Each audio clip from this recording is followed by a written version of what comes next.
Hello viewers, welcome to my channel মৌয়ের সাথে রান্না বান্না। আশা করি সকলে ভালো আছেন।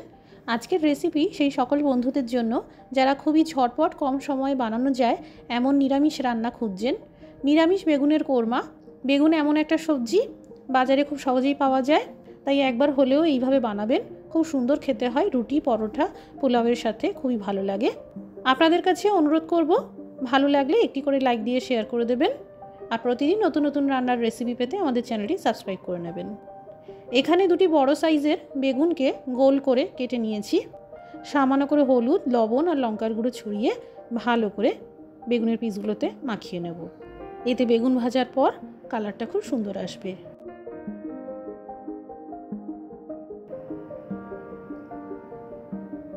কড়াইতে গোটা মশলা সেঁকে নেব। দিয়ে দিলাম 2 চামচ শাহজিরা। এটা না থাকলে আস্ত জিরে নিলেও হবে।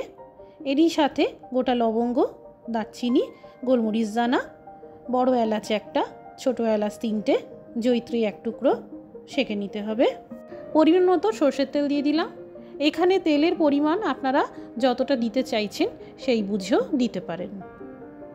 তেল গরম হয়ে গেলে এই বেগুনের পিসগুলোকে ভেজে নেব। খুব বেশি কড়া করে ভাজবো না, জাস্ট হালকা বাদামি রং করে ভাজতে হবে।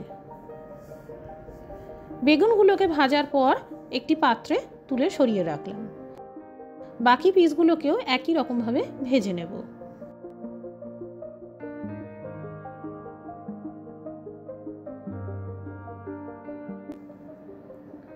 আঁচটা কম করে দিলাম আর দিয়ে দিলাম কালো জিরে ফোড়ন, 2 চামচ আদা বাটা আর 1 চা চামচ হিং সামান্য জলে গুলে দিয়ে দিলাম। হিং ডাইরেক্ট দেবেন না, জলে গুলে দেবেন, এতে হিং পুড়ে যাবে না।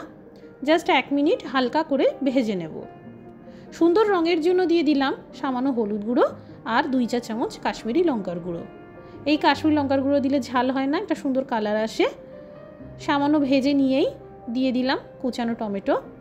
এখানে 2টো টমেটোর ব্যবহার করেছি, আপনারা চাইলে টমেটো পিউরি দিতে পারেন।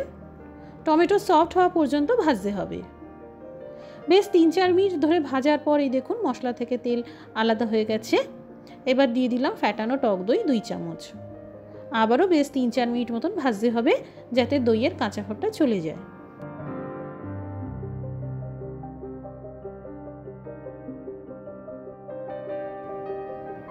দিয়ে দিলাম 1 কাপ জল।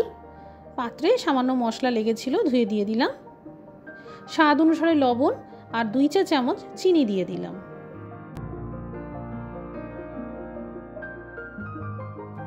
দিয়ে দিলাম কয়েকটা কাঁচা লঙ্কা আর এই ভাজা বেগুনের পিসগুলো আস্তে আস্তে দিয়ে দিলাম।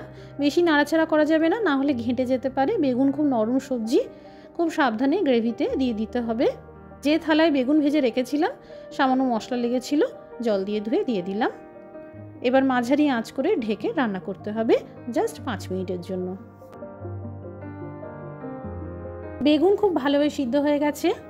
এবার আঁচটা বন্ধ করে দিলাম। এরকম মাখো মাখো রাখবো। এই সেঁকা মশলা 2 চামচ দিয়ে দিলাম, যেটা রান্নার শুরুতেই সেঁকে নিয়েছিলাম।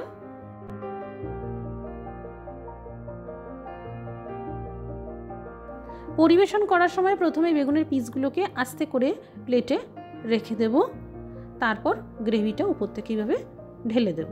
তৈরি হয়ে গেল নিরামিষ বেগুনের কোরমা। রুটি, পরোটা, পোলাওয়ের সাথে অপূর্ব খেতে লাগে। একবার এইভাবে বানাবেন, আমি আশা করছি আপনাদের ভালো লাগবে। আজকের রেসিপিটি দেখার জন্য অসংখ্য ধন্যবাদ। সবাই ভালো থাকুন, সুস্থ থাকুন।